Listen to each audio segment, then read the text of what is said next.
A continuación daremos el uso de la palabra a nuestro siguiente ponente, el maestro Renato Molina Galarza.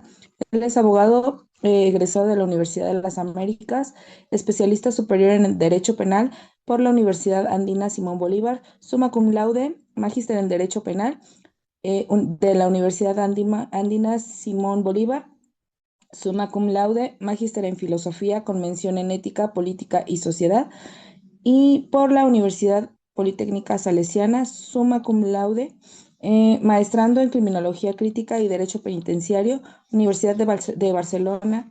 Es docente universitario en Filosofía del Derecho, Sociología y Teoría General del Delito en la Universidad Politécnica Salesiana del Ecuador. Es abogado litigante con dedicación al ámbito penal y constitucional. Su tema es la gestión policial de la protesta y sus efectos socioepidemiológicos. Análisis del caso ecuatoriano 2025. Muy buenas tardes, muy buenas noches con todas y todos. Quiero mandarles un abrazo fraterno desde aquí, desde el Ecuador. Voy a ser sumamente breve en honor al tiempo. He escuchado con atención las ponencias de mis compañeras y compañeros de la Sociedad Latinoamericana de Criminología y sin lugar a dudas creo que este es un evento sumamente importante para continuar bregando en torno a la reflexión criminológica.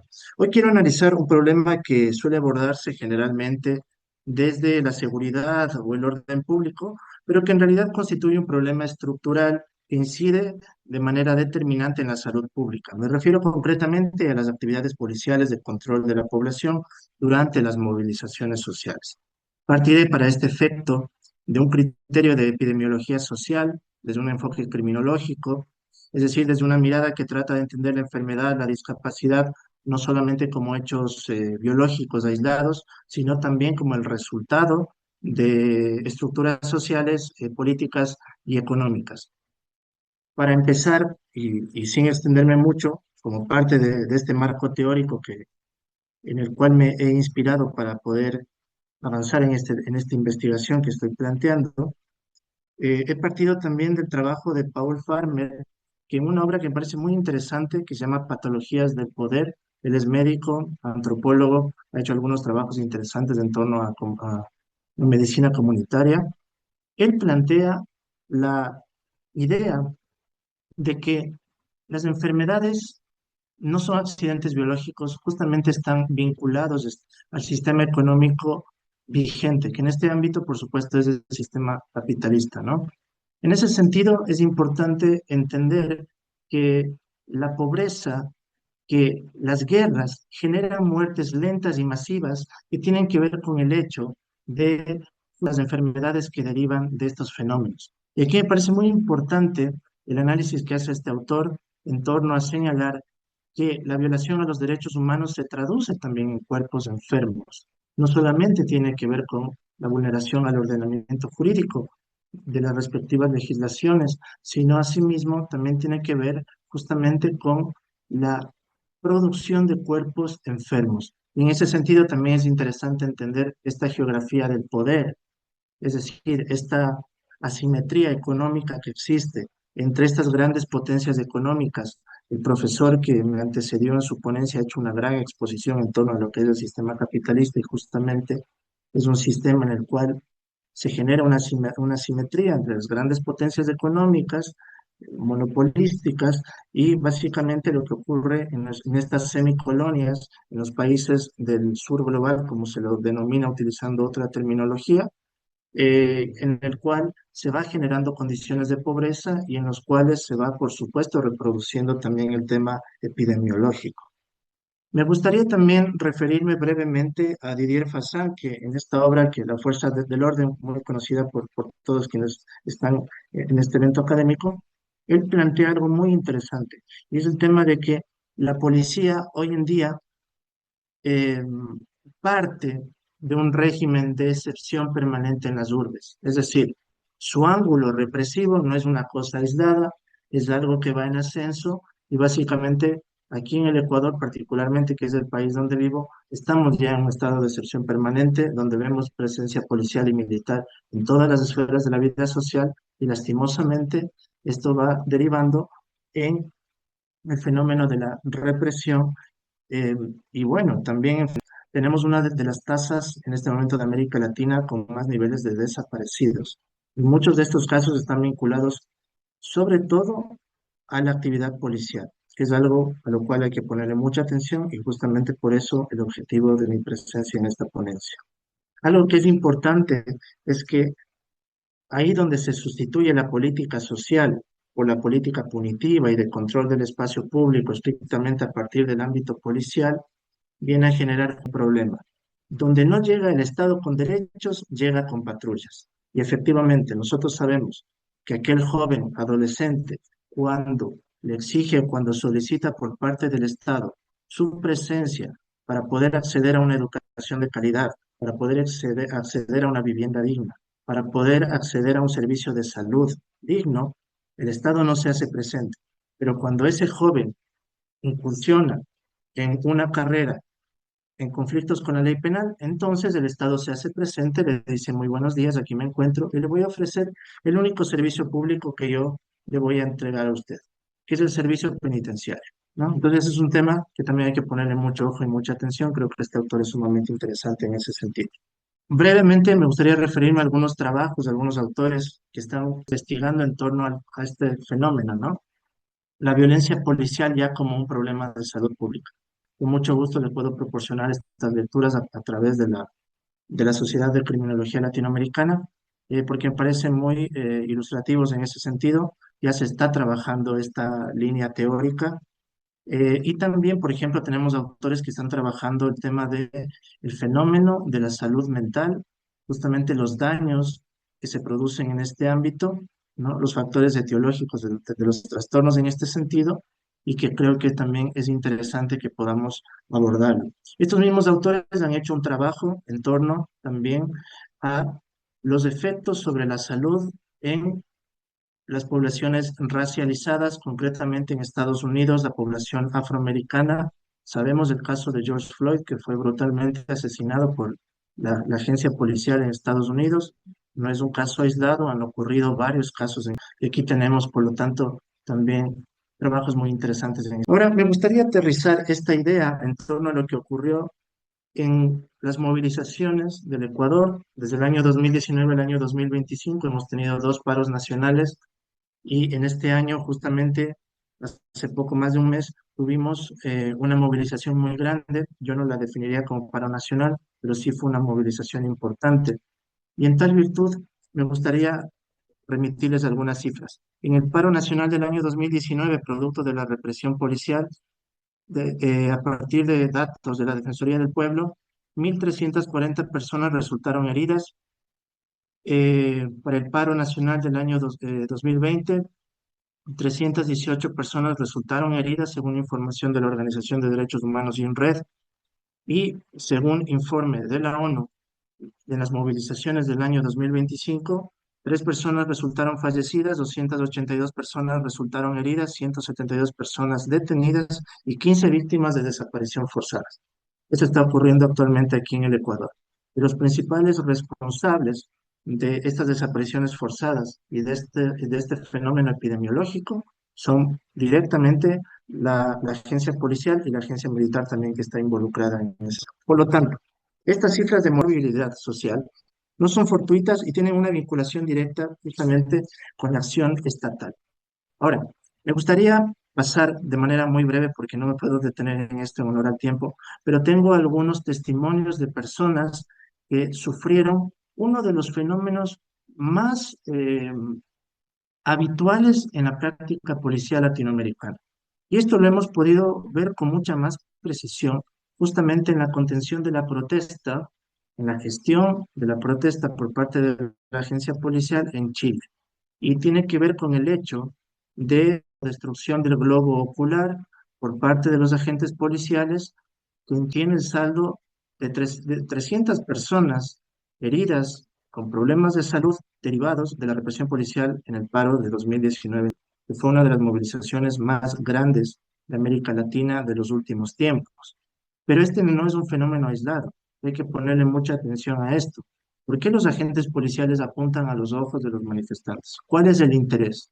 Claramente se ve la intención de que hay de por medio el objetivo, porque no es aislado, de generar una repercusión permanente para las vidas de estas personas. Y eso tenemos que analizarlo desde el ámbito epidemiológico, desde el ámbito social y desde el ámbito criminológico. Tengo algunos testimonios. Voy a enunciar uno de los más impactantes en ese sentido. Un grupo de estudiantes de medicina de la Universidad Central del Ecuador, de aquí de mi país, estaban haciendo apoyo médico a los manifestantes que resultaban heridos, y una de estas personas que estaba haciendo esta labor fue tristemente impactada por una bomba lacrimógena directamente en la cara, y actualmente básicamente ya no puede ver de uno de sus ojos. Un vendedor ambulante también que se encontraba en la zona, porque esto también hay que entenderlo. Este fenómeno epidemiológico no solamente afecta directamente a los manifestantes, sino que también produce daños colaterales a gente que de pronto está en la calle transitando, y debido al accionar policial no pueden huir, las bombas se tiran de manera indiscriminada y se generan daños oculares, por supuesto, en ese sentido. Otro elemento que me gustaría referir tiene que ver con un nuevo factor de riesgo que se ha identificado en las movilizaciones sociales aquí en el Ecuador, y tiene que ver con el hecho de que la Policía Nacional utiliza armas químicas caducadas en varias ocasiones. Entonces, en el último paro, organizaciones de derechos humanos, hemos podido constatar que justamente, y aquí están las fotografías para que ustedes puedan verla en pantalla, y de hecho el propio general Luis Altamirano, el comandante del ejército, confirmó que las bombas utilizadas en las últimas movilizaciones aquí en el Ecuador, evidentemente están caducadas. ¿Cuáles son los efectos inmediatos de esto? Quiero que vean esta lámina porque aquí yo he podido sintetizar los daños a la salud que se producen por efecto de la utilización de este material.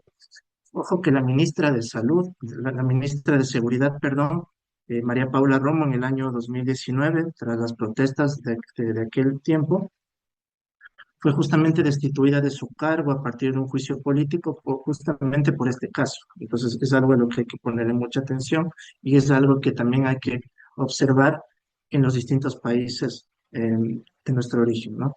Entonces, efectivamente, estos químicos caducados son más tóxicos, generan mayor riesgo respiratorio, pueden causar daños neurológicos y afectan, por supuesto, a poblaciones enteras, no solamente a los manifestantes, ¿no? Entonces, justamente aquí vemos que el control policial, la gestión del espacio, del espacio público a partir de la agencia policial, está generando también una exposición química masiva de la población, y eso hay que atenderlo también desde el ámbito epidemiológico, ¿no? Entonces, ¿qué se puede deducir de todo esto? Que la represión genera un ecosistema de contagio social, y eso es importante analizar, porque la epidemiología no solamente estudia los virus, estudia los ecosistemas de riesgo. Y este es un ecosistema de riesgo. Ahí donde la policía pone en riesgo la salud de la gente, está convirtiéndose ya en un factor de riesgo justamente para la población. Así como hablamos de ecosistemas de dengue o ecosistemas de COVID, también podemos hablar ya, ahora sí, de ecosistemas represivos donde se reproducen daños para la salud. Este ecosistema se caracteriza por algunos elementos que voy a enunciar brevemente a continuación, que son normalización del uso abusivo de la fuerza, criminalización de la protesta, que aquí en la Constitución, en el artículo 98 de la Constitución, está garantizado el derecho a la resistencia, el derecho a la protesta. La gente que ha querido reformar la Constitución quieren quitar ese derecho, pero está ahí, es un derecho constitucional que no se respeta. La impunidad, la política de impunidad para los agentes policiales. Aquí en el Ecuador existe toda una normativa que blinda jurídicamente a los agentes que reprimen a la población y que les desprenden sus globos oculares eh, para que no se les pueda procesar penalmente. La militarización del espacio urbano y el uso indiscriminado de armas, como lo que hemos visto, por supuesto, en la lámina anterior. Pero frente a esto, ¿cuál es el rol de la criminología? Porque justamente ese es el título de este evento académico que yo he disfrutado mucho por los criterios de todas las compañeras y compañeros. Y creo que una cosa que es importante es plantear la posibilidad de un cordón de vigilancia sanitaria, porque justamente, al igual que en el ámbito de la salud, el cordón de vigilancia sanitaria puede prevenir riesgo de brote, riesgo de contagio frente a una amenaza sanitaria colectiva. Aquí también es importante plantear que cuando el Estado aplica políticas represivas que generan un riesgo de daño a la salud, se debe activar un cordón de vigilancia sanitaria frente a la acción policial, ¿no? Por supuesto, es una hipótesis que vengo trabajando, pero que me gustaría compartirla con ustedes. Me gustaría, por supuesto, seguirla debatiendo, discutiendo, y es algo que hay que seguirlo desarrollando. Pero de momento me podría aventurar a señalar los siguientes puntos que pueden formar parte de este cordón. Y el uno es monitoreo permanente de las lesiones en las protestas. Es muy difícil también levantar esta información porque el Estado, por su parte, tiene toda una política para evitar acceder a determinada información, se van tergiversando los hechos en ese sentido. Cada vez que un policía ha terminado asesinando a un manifestante, lo que termina diciendo el Estado es que esta persona ha sido eliminada porque se encontraba borracha en las inmediaciones del lugar donde fue eliminado y que por lo tanto fue su responsabilidad, y se va desplazando la responsabilidad a otros ámbitos. Evaluación del uso del armamento químico, registro público de personas heridas, atención integral en la salud física y mental, protección reforzada a personal médico y humanitario, que también es un sector que está expuesto aquí en las movilizaciones, y no solamente aquí en el Ecuador, sino en toda América Latina.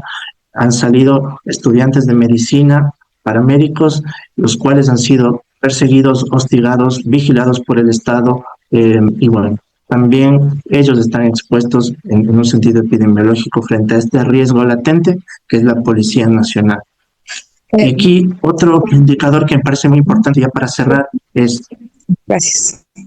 cuando, cuando crece el presupuesto represivo y cae el presupuesto social para educación, para salud, que es lo importante en realidad, por ejemplo, eso ya debería ser un indicativo de un riesgo epidemiológico.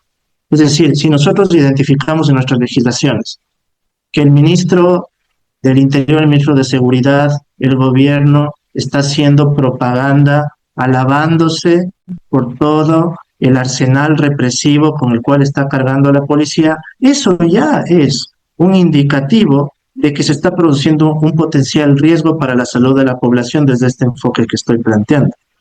Como conclusión, y ya para cerrar, tres ideas fundamentales. La primera, la violencia policial no es un problema jurídico solamente ni de orden público, es un problema de salud pública también.